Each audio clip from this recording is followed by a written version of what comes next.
ইতিহাস, ঐতিহ্য ও গৌরবের এক সোনালী নাম কুষ্টিয়া।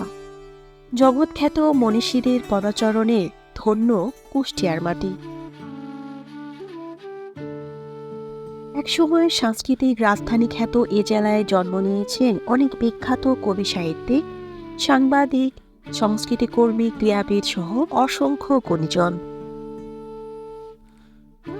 প্রাচীনকাল থেকেই কুষ্টিয়ার রূপ, রস আর প্রাকৃতিক সৌন্দর্যে মুগ্ধ হয়ে অনেক বিশ্বখ্যাত পর্যটক, মনীষী ছুটে এসেছেন এই জনপদে।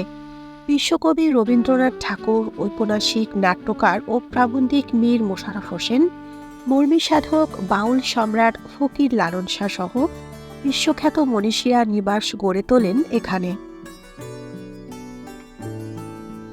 তাই ভ্রমণ পিপাসুদের অনেকেরই পছন্দ ইতিহাস ও ঐতিহ্যের লীলাভূমি কুষ্টিয়া।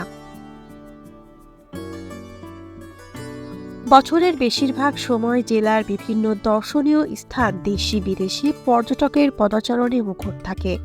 দেশের বিভিন্ন স্থানের স্কুল, কলেজ, বিশ্ববিদ্যালয়, শিক্ষার্থী সহ বিভিন্ন দপ্তরের কর্মকর্তা কর্মচারীরা এখানে ভ্রমণে আসেন।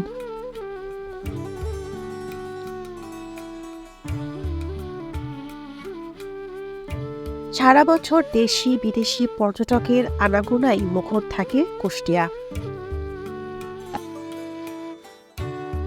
কুষ্টিয়া জেলার মানুষের কথা বাংলাদেশের বাংলা ভাষার সবচেয়ে প্রমিত রূপ বলা হয়ে থাকে। বর্তমান কুষ্টিয়া জেলার যে নির্ভুল ভাষা উচ্চারণভঙ্গি বাংলাদেশের অন্য এক জেলায় পাওয়া যায় না। এই জেলার ভাষা অত্যন্ত স্পষ্ট, শ্রুতিমধুর, উচ্চারণে জড়তাহীন ও সকলের কাছে সহজবোধ্য।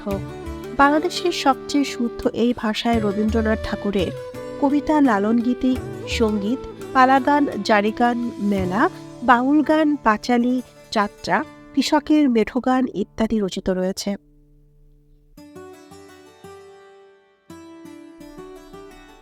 এটি শুদ্ধ বাংলা ভাষা হওয়ায় কুষ্টিয়ার আঞ্চলিক ভাষা ও প্রমিত ভাষার মধ্যে তেমন কোনো পার্থক্য নেই। সাম্প্রতিক কিছু রাজনৈতিক অস্থিরতা থাকলেও অতি শীঘ্রই নতুন রূপে ফিরবে বলেই আশাবাদী এই জেলাবাসী। বন্ধুরা, ভিডিওটি ভালো লাগলে অবশ্যই পেজটি ফলো দিয়ে শেয়ার করুন।